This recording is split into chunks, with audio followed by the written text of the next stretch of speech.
Hey there, my name is Steven Hipschman, and this is going to be my first recorded with real equipment movie review.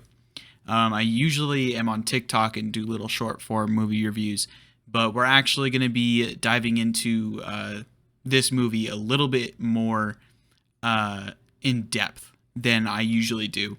But yeah, here we go. So today we will be reviewing The Batman, a Warner Brothers Studios production, and directed by Matt Reeves. I've never really seen a movie by Matt Reeves, so this one was my first. On the cast side of things, we have Robert Pattinson as the titular Batman / Bruce Wayne. We have Zoe Kravitz as Catwoman, and we have Paul Dano as the Riddler. So we're just going to get straight into it. This movie is fucking beautiful. It's a Batman comic book come to life. There is so much going on in this film, but I feel like the visuals is definitely at the top of the list for why it deserves the praise that it's getting. Like, the color grading and lighting are all like masterpieces within themselves. I found myself just thinking over and over, this movie looks great. There's a neon effect throughout the whole movie that they use over and over, with like police lights or stadium lights and stuff like that, and it works. Like, this is a gritty crime noir, but the neon seeping through really works for me. There's also this like subtle blur effect, like that highlights the main characters on screen, and I think it works as well. It does look weird in some shots, but I do enjoy it overall. This film is a return to form for Batman as a whole. It's taking a step back and grounding the character within a world that feels like it could exist in our reality, but yet it still keeps the quirks from its source material. There's no kryptonite, and there's no superpowered beings yet. And I kind of enjoyed that. It almost seemed like it was a story that could have been told in the early days of the Arkham universe, which is up there in my favorite versions of Batman.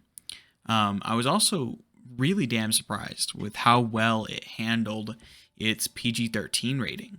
Like I said earlier, it's basically a gritty crime noir with horror elements. The way the Riddler is played up to be this insane, scary guy, it was pushing those PG-13 limits that I thought it couldn't. Paul Dano hit the ball out of the park with the Riddler. I genuinely felt his menacing presence anytime he was on screen. And honestly, the acting across the board in this film is amazing. I don't think I had a single issue with any of the actors' performances. But the star of the show, Robert Pattinson, he plays a Batman that I think rivals Christian Bale's. Honestly, if I were to go even further, this movie rivals The Dark Knight in how faithful it is to its source material, how good of a film it is, and how stylish it is. Also, the Catwoman is finally done justice, and I can finally go to bed happy, because I don't think I've ever seen a good movie adaptation of Selina Kyle. But overall, I think Matt Reeves' first outing at directing Batman stomps Nolan's. I had a blast watching this, and I will be rewatching this weekend to catch smaller details that I might have missed. This is a solid 10 out of 10 Batman film for me. Like, I am very excited to see what else Matt Reeves has in store for us within the DC universe. Hey, you made it to the end of the video. Thank you for listening to me that long. I appreciate it. So I wanted to outline some of my plans for the future of this channel. I'm planning to make at least one video a week reviewing some type of media that I watched or played that week. Albeit a movie, a season of a TV show, video game.